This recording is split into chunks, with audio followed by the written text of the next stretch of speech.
Well, good morning, I guess.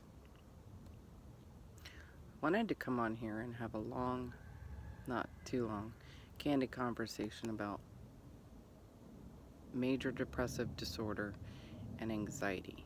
Major anxiety. Um, I've never shared, but I'm not on here for the benefit of myself because I look like absolute hot shit, but that's okay. I'm more here for the benefit of you. It's a long, hard road to contend with. Know that a lot of times, if you are suffering from these ailments, you're not by yourself.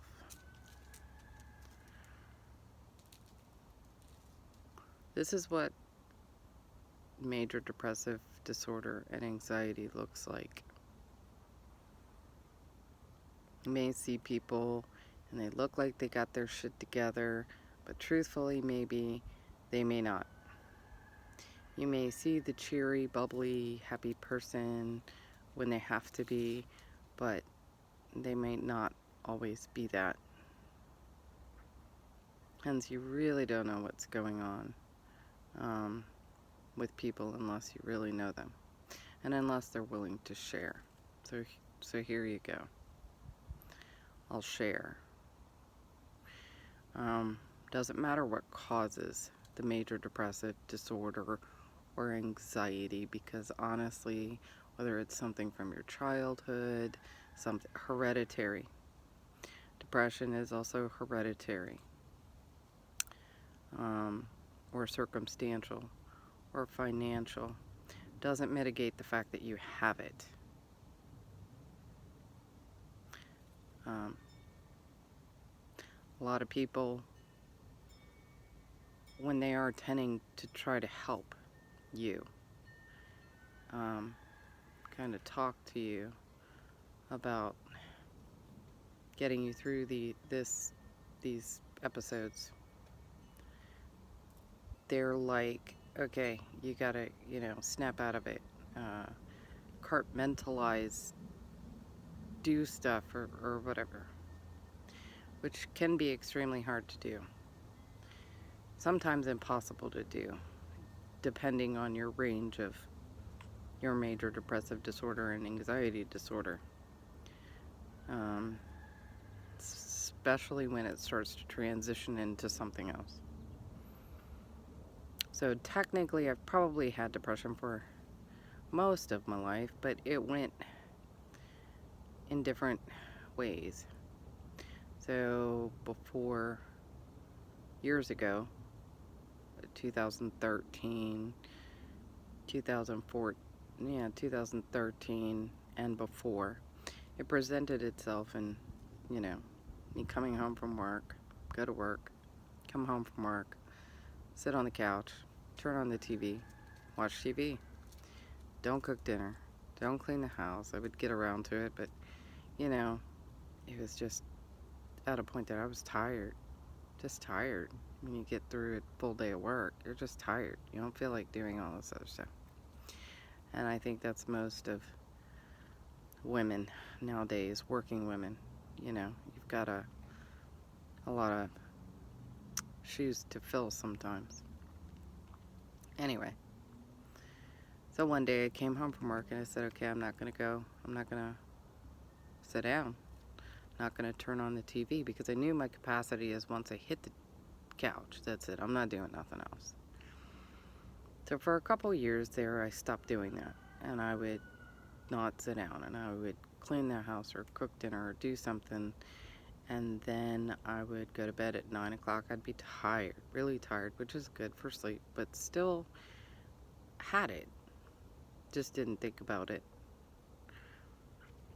In the don't think, just do mode, which can help in the beginning of this disorder, because you're trying to do something better for yourself and your family.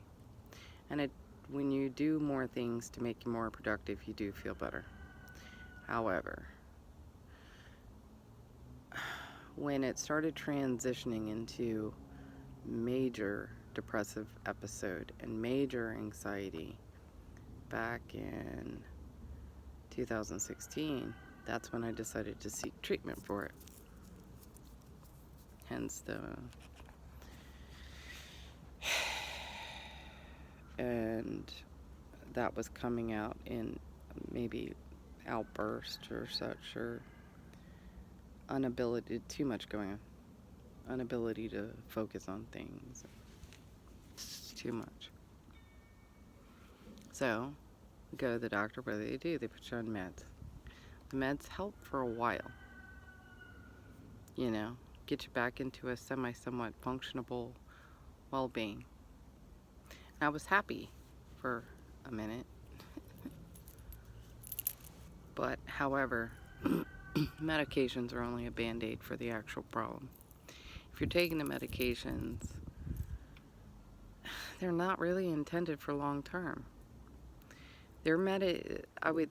My perception of it, to some degree, because sometimes you need meds, you need to take your high blood pressure meds or whatever. However, they don't work as much anymore.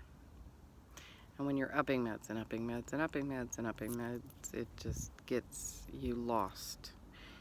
And you're not really still dealing with what initially causes your depression, or even the genetics of it, maybe. So, right now I'm in the process of looking at alternate ways to try and work myself out of it, because right now I'm in the place where I'm unable to complete things. I start many things, but really have a hard time trying to complete anything. I read the Bible, that's fine. I pray, can do that, that's fine. But when it gets into the functionality of, sometimes I can clean the house and don't think just do for like a day or whatever, but when it comes to the more complicated things, that's a little bit more difficult to be able to do. Bills and structural things that need to be done, yet there's not a lot of options, and it's just too much for me to deal with right now. But I'm trying to work through it.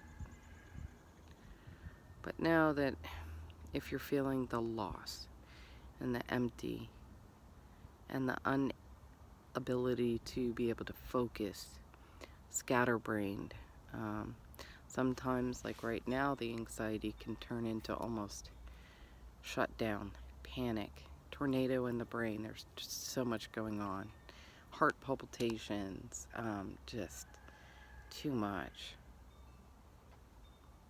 So you tend to try and avoid the situations that put you into those feelings. However, everything else goes by the wayside as well. So that's where I am right now. And if you have these symptoms, you're not alone. You're not by yourself. There's a lot of people out here struggling with the same thing. However, I see that grasping at straws for help and finding a lot of insufficient resources to help me hold my hand and walk me through these feelings and thoughts and stuff, and kind of push me back into a functionable position is very difficult. I see the medical lack thereof benefits or people to help are very few and far between. So, just a thought. I had therapy on Friday, so I'm hoping this being a new therapist can kind of help me. But it was the first appointment. kind of like, it's a get to know me session. Yay. So, but hopefully this will help have somebody there to help me work through what to do with myself at this point. I'm blessed that I can, you know, at least read the Bible and pray and have some sort of hope. So, however, I would say the first thing, because I'm in it, full blown in it. So you know what, I'm putting this out here so that way, you know what, as I heal, maybe you will too. So, the one thing I did was, all last week, I had a lot to do, but doctor's appointments and stuff, but take a shower. Take a shower every day. You're more inclined to go out and do something or go somewhere if you're showered and, you know, presentable, I guess, to do something. Secondly, write down everything. Journal. Well, I would say first of all, read the Bible. Pray.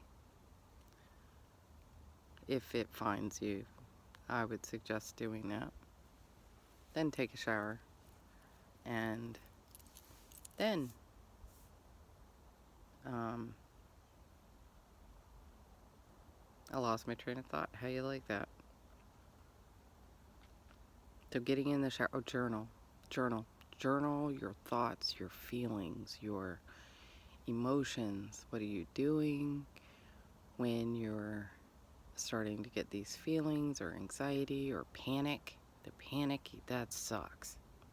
I've had that 3 times. I probably had it before, but I didn't think to write it down or document it before recently. But whew, that's a whirlwind. And just, I hate that feeling. So document everything. Find something as you can reflect on what you've written. And I write down everything. I have a poem in my head. I write it down. I wrote a song, which I hadn't even gone back to read yet, but I wrote it. So we'll see if, when I go back to reflect on that, what that looks like. Any thoughts I have, any feelings, anything positive, anything negative, write it all down. Journal it.